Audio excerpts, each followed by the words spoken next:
Well, they say that going on a date with your spouse keeps the fires burning at home. I know that. We've got a very sacred date night at my house. Did we need to know all that, JD? You did. Did we need to know that? No, you're a good husband. You really are. So we actually wanted to know what couples do on date night, and here's what we found out. You were not included in this piece. What do you like to do for date night? We like to go out to dinner and to a show. Broadway show? No, just a movie. There's no Broadway in LA.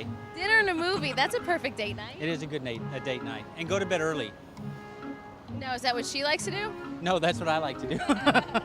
Meet the friends, just spend time together, walk, bike. Start off with a nice dinner. You know, usually take my girlfriend out and then proceed to have a fun time in the Lower East Side. And you know, you can always go to the meatpacking district and find a nice club. And date night usually entails movie and dinner, something simple, you know. We work hard all day, we go to school, so dinner and movie is always best. All right, well, whether you've been married 2 months or 2 decades, you know, the regular date nights are just one way that you can keep your marriage fresh, or you can just consult JD because he has some great tips, I have a lot of good date ideas. Yeah. But if you can't always get out, there are plenty of other ways to spice things up in the relationship. That's right. Andrea Syrtash, author of Cheat on Your Husband with your husband. Yeah. Yes. That's the important part, guys. How to date your spouse. You've got some ideas for us on date night and keeping things fresh, yeah? Good to have you here. It's funny because the book title, it's How to Cheat on Your Spouse. It's in big bold letters and then at the bottom. Cheat on your husband with your husband. So what does that mean though, cheat on your husband? Like how do you stay faithful but you're cheating on him mentally? Like what's going on? It's just about a different mindset, getting out of your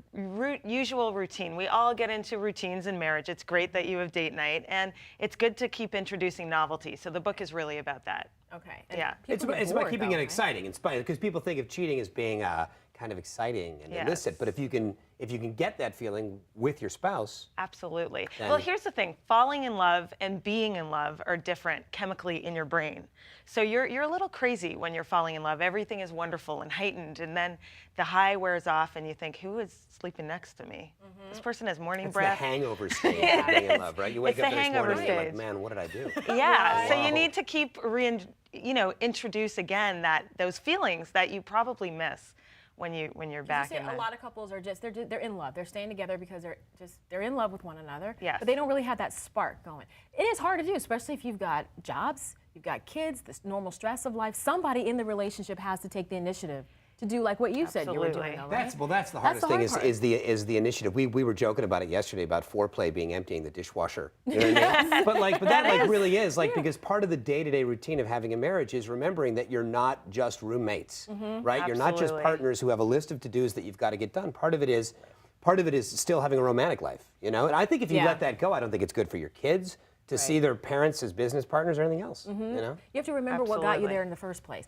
There is a part in your book where you talk about, okay, you have this crush on someone. Inevitably in a relationship, you're going to have eyes for someone else. Maybe it's a celebrity, maybe it's someone that you work with. And your suggestion is interesting because you say that it's better if the two of them are somehow together in the same space, right? So this is what I'm saying. I know it sounds counterintuitive, because I'm but going the off thing with is, The Rock. My husband's on his own. That is not happening. No, I know it sounds really funny, to talk to you. But the thing is that you're going to have crushes on other men or women while you're married. It's something no one talks about, and I really wanted to address it in the book. So it's normal, but there are strategies in the book on how to deal with it, and one of the strategies is to introduce your crush to your partner. Oh, that's because deadly. the more Deadly it sounds like it. But how do you work it out? The more you see them interact, the less likely a covert, mysterious affair will seem, I promise you. You can keep talking about this forever and ever, but if you want to get other ways to bring the life back into your marriage, pick up a copy of Andrea's book. It's called Cheat on Your Husband with your husband. Yeah, nobody else. How to date your spouse.